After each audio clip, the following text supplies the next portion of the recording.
పహల్గాం ఉగ్రదాడిపై కాసేపట్లో కేంద్ర ప్రభుత్వ ఆధ్వర్యంలో అఖిలపక్ష సమావేశం నిర్వహించనున్నారు.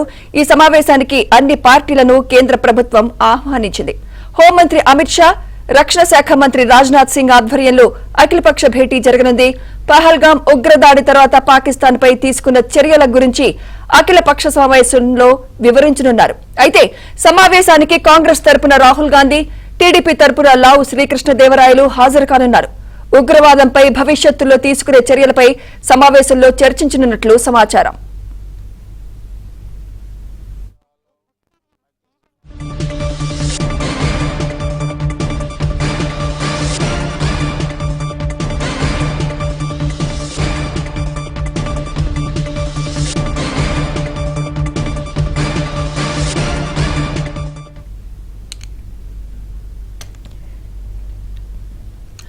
పహల్గాం ఉగ్రదాడిపై కాసేపట్లో కేంద్ర ప్రభుత్వ ఆధ్వర్యంలో అఖిలపక్ష సమావేశం నిర్వహించనున్నారు.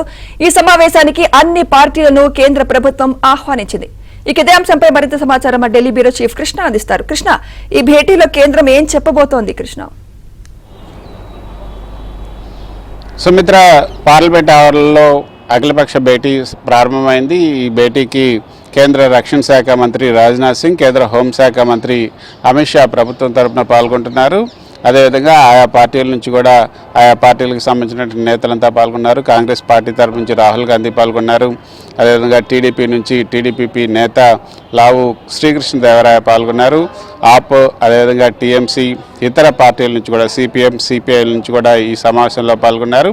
ఈ సమావేశంలో ప్రభుత్వం ఈ యొక్క అఖిలపక్ష సమావేశానికి ఏం చెప్పబోతుంది, అదేవిధంగా అఖిలపక్ష సమావేశంలో పాల్గొన్నటువంటి నేతలు ఏం చెప్పబోతున్నారు, ఏ విధంగా ప్రశ్నించబోతున్నారు అన్నది కూడా ఇప్పుడు చర్చనీయాంశంగా మారిందనే చెప్పొచ్చు. ప్రధానంగా ఏ అంశాలని ఈ యొక్క సమావేశంలో చర్చించే అవకాశం ఉంది అన్నదాని మీద కనుక మనం చూస్తుంటే, ప్రభుత్వ వర్గాల నుంచి మనకు అందుతున్నటువంటి సమాచారం, పహల్గాం దాడికి సంబంధించినటువంటి వివరాలను కేంద్ర హోంశాఖ మంత్రి, అదేవిధంగా కేంద్ర రక్షణ శాఖ మంత్రి ఇద్దరూ కూడా ఈ అఖిలపక్ష సమావేశంలో పాల్గొనే నేతలకు వివరించబోతున్నారు.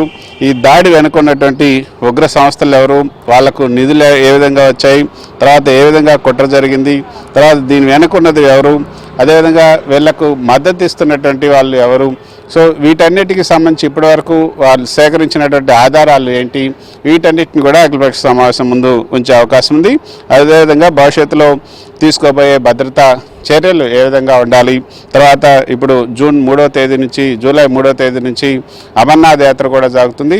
ఆ అమర్నాథ్ యాత్రకు కూడా ఎటువంటి బందోబస్తు చేపట్టబోతున్నాము అన్న విషయాలను కూడా ఇందులో చెప్పబోతున్నారు. కాశ్మీర్లో భద్రతా బలగాల మోహరింపు, అదేవిధంగా అక్కడ ప్రజలకు రక్షణ కల్పించే చర్యలు, తర్వాత ఈ అమర్నాథ్ యాత్రకు తీసుకోబోయే చర్యలు, వీటన్నిటిని కూడా ఈ యొక్క అఖిలపక్ష సమావేశానికి వివరించబోతున్నారు. ఇక పాక్ పైన ఏ విధంగా చర్యలు తీసుకోబోతున్నారు, నిన్న జరిగినటువంటి సిసిఎస్ సమావేశంలో తీసుకున్నటువంటి నిర్ణయాలేంటి, వాటిని ఏ విధంగా అమలు చేయబోతున్నాం, తర్వాత పాకిస్తాన్ పౌరులకు ఇప్పటికే ఇచ్చినటువంటి వీసాలను రద్దు చేశారు, అక్కడ పాకిస్తాన్లో ఉన్నటువంటి భారతీయులందరినీ కూడా వెనక్కి రావాలని కూడా ఆదేశాలు ఇచ్చారు. ఇక్కడ ఉన్నటువంటి హైకమిషన్, పాకిస్తాన్ హైకమిషన్లో ఉన్నటువంటి వారందరికీ కూడా అల్టిమేటం ఇచ్చారు, వారంలోగా మీరంతా తటపట్టా సర్దుకొని వెళ్ళిపోవాలని కూడా ఆదేశాలు ఇచ్చారు. బోర్డర్స్ అన్నింటినీ కూడా సీజ్ చేసినటువంటి పరిస్థితి మనం చూసాం. సో వాటికి సంబంధించి ప్రస్తుతం ఉన్నటువంటి ఈ యొక్క బోర్డర్స్ దగ్గర ఉన్నటువంటి సరిహద్దుల వెంట ఉన్నటువంటి పరిస్థితులు ఏంటి అన్న వాటిని కూడా అఖిలపక్ష సమావేశానికి వివరించే అవకాశం ఉంది. తర్వాత జాతీయ భద్రతా విషయంలో ఈ యొక్క రాజకీయ పక్షాలు అన్నీ కూడా ఏకతాటిపై ఉండాల్సినటువంటి అవసరం ఉంది. దానికోసం వాటి మద్దతు కోసం ఈ సమావేశాన్ని ప్రధానంగా ఏర్పాటు చేశారు. ఈ సమావేశంలో ఈ యొక్క ఉగ్రవాదాన్ని ఎదుర్కోవడానికి ఏం చేయాలి అన్న దాన్ని చర్చించిన తర్వాత ఒక ప్రకటన, అందరూ సమిష్టిగా ఒక ప్రకటన కూడా విడుదల చేస్తున్నట్లుగా మనకు సమాచారం అందుతుంది. ఉగ్రవాదంపై తీసుకోవాల్సినటువంటి కఠిన చర్యలకు సంబంధించి, తర్వాత వాటికి కేంద్ర ప్రభుత్వానికి ఈ రాజకీయ పార్టీలు రాజకీయ మద్దతు కూడా ఇవ్వాలని కూడా కోరబోతున్నారు.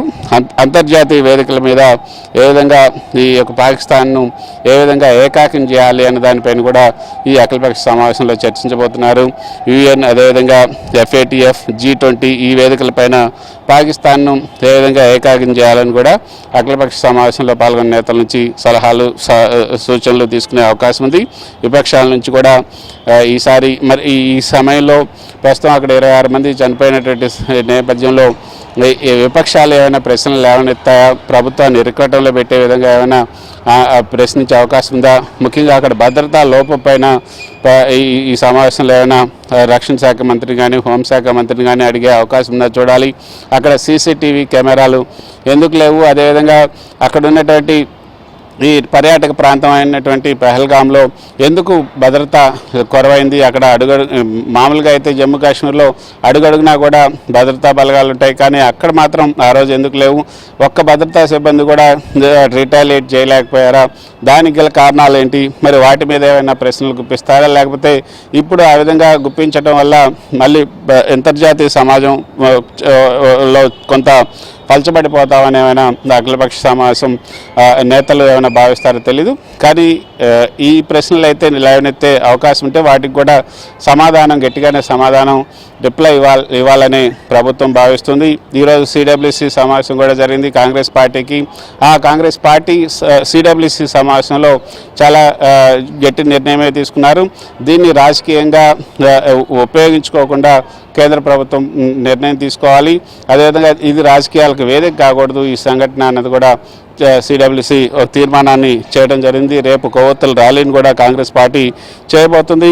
అయితే మరోపక్క ఈరోజు బీహార్లో ఒక సమావేశంలో పాల్గొన్నటువంటి ప్రధాని మోదీ చాలా స్పష్టంగా చెప్పారు, ఇది కిరాతక చర్య. ఈ యొక్క ఉగ్రవాదులు ఎవరైతే ఉన్నారో వాళ్ళు, ఆ ఉగ్రవాదులకు మద్దతు ఇచ్చిన వాళ్ళు ఎక్కడున్నా సరే, భూమిపైన ఎక్కడున్నా సరే కనిపెట్టి వాళ్ళను వెతికి మరీ శిక్షిస్తామని కూడా ఒక గట్టి సందేశాన్ని ఇచ్చారు. ఒక విధంగా చెప్పాలంటే అల్టిమేటం, పాకిస్తాన్కి అల్టిమేటం ఇచ్చారు. అందుకే పాకిస్తాన్తో ఉన్నటువంటి అన్ని సంబంధాలను కూడా భారత ప్రభుత్వం తెంచేసుకుంటుంది. ఇది ఇటు వాణిజ్యపరంగా, అదేవిధంగా దౌత్యపరంగా ఉన్నటువంటి అన్ని సంబంధాలను కూడా తెంచుకుంది.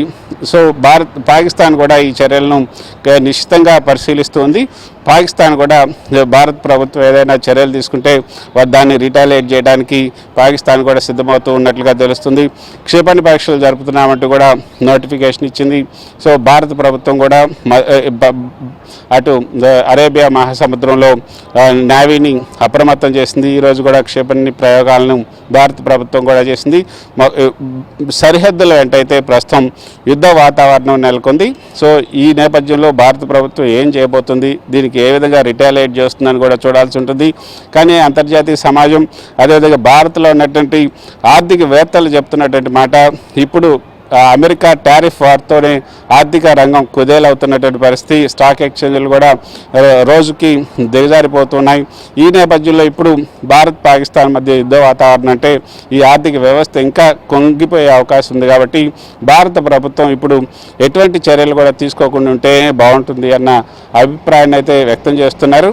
మరి ఆ అభిప్రాయాలను ఏమైనా ఈ యొక్క అఖిలపక్ష సమావేశానికి సంబంధించిన నేతలు ఇటు ప్రభుత్వానికి సూచిస్తారా, లేకపోతే ప్రభుత్వం ఏమైనా చేస్తుందా అనేది కూడా చూడాలి. మొత్తానికైతే పాకిస్తాన్ని ఒంటరి చేయడానికి అంతర్జాతీయ సమాజంలో దోషిగా పాకిస్తాన్ నిలబెట్టేందుకు మాత్రం భారత ప్రభుత్వం అన్ని ప్రయత్నాలు చేస్తుంది. Sumitra, thank you Krishna.